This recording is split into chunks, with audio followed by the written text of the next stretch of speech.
Alright guys, so today I'm going to explain to you about the fractal rules, exactly when you start counting the breaks and the pullbacks and everything.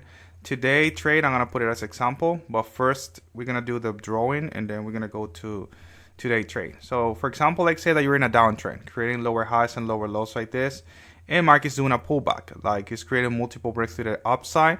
So we already know if market do 2 breaks or more on 5 minutes, that means that internally we're bullish and we have to wait for the type of entries to happen, which is going to be breaking our favor first and then liquidity and everything, right? So let's say that we are bullish internally here on 5. This is a 4-hour order block or a 1-hour order block, whatever. So the first thing that we need to wait for is market giving us a break in our favor, okay? So if market give you a break in your favor here, I'm going to do 3 examples so you guys can understand exactly what I mean. So if, let's say market give you a break below right here on your favor. So it doesn't matter how many breaks it does on the pullback like this. It's still valid. The only way for it to be invalidated if market breaks above the swing here, create like a break with a full body candle. So break number 1 and then do a higher low and do a break number 2. At that point, this trade is invalidated. And we don't have to count any of those breaks right here internally. It doesn't matter. For it to be invalidated, you have to break above the swing here and do 2 breaks like this, as I just mentioned. Just when you have one break like this. But what happens if you have 2 breaks? Like say that the same scenario, market go here, do break number 1 on your favor, lower high, and break number 2. At this point, same thing. It doesn't matter how many breaks it has on your favor. It doesn't matter how many breaks it does on the pullback. If you only have 2 breaks on your favor like this, if you do this, it doesn't matter how many breaks it has on the pullback here.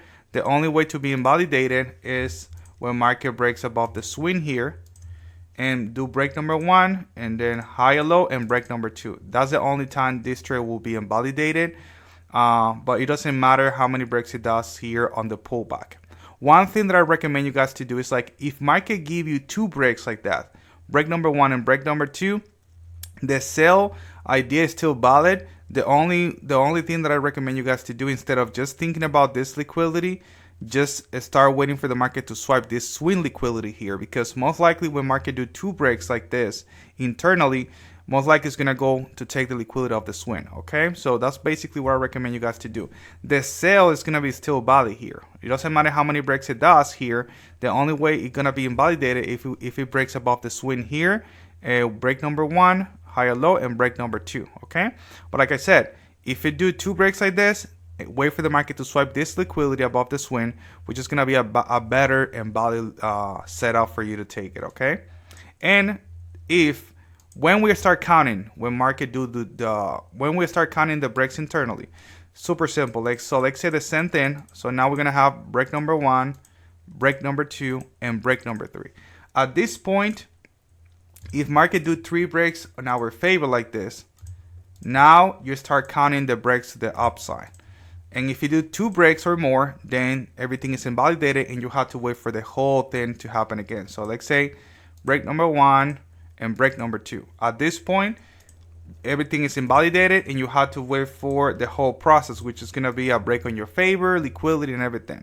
So if you do 2 breaks like this, everything is invalidated. That's when you start counting the breaks on the pullback, when you have 3 breaks or more on your favor. What happens if you just, instead of doing 2 breaks, you just do a massive push like this and grab liquidity? It's still valid. The only way for it to be invalidated, if the market breaks above the swing, do a higher low, okay, a higher low and a new higher high. Okay, but if you do 2 breaks or more on the pullback, then everything is invalidated and you have to wait for everything to happen again. So that's basically how the concept works. So if it is just 1 break on your favor, it doesn't matter how many breaks it does on the pullback here, as far as it doesn't do 2 breaks above the swing. If you do 2 breaks on your favor, it doesn't matter how many breaks it does on the pullback here. The only way to be invalidated if it breaks above the swing and do 2 breaks above the swing. But like I said, I recommend you guys to wait for this liquidity to be taken if you do 2 breaks or more here on the pullback. The sell is still valid. The only thing is that I recommend you guys to wait for this liquidity to be taken, and then as far as market doesn't do another higher low like that or 2 breaks, you can take the sell right here after that, which I'm gonna show you here in the picture. I mean, on the example of today's trade. And if you do 3 breaks or more, then you start counting the breaks on the pullback. If you do 2 breaks or more, then everything is invalidated, and so on and so forth. So here, today's trade, let's go and show you guys what I mean by this. Okay, so let's see here. So as you guys can see, we have a clear break in our favor, right? So it's tapping into the order block.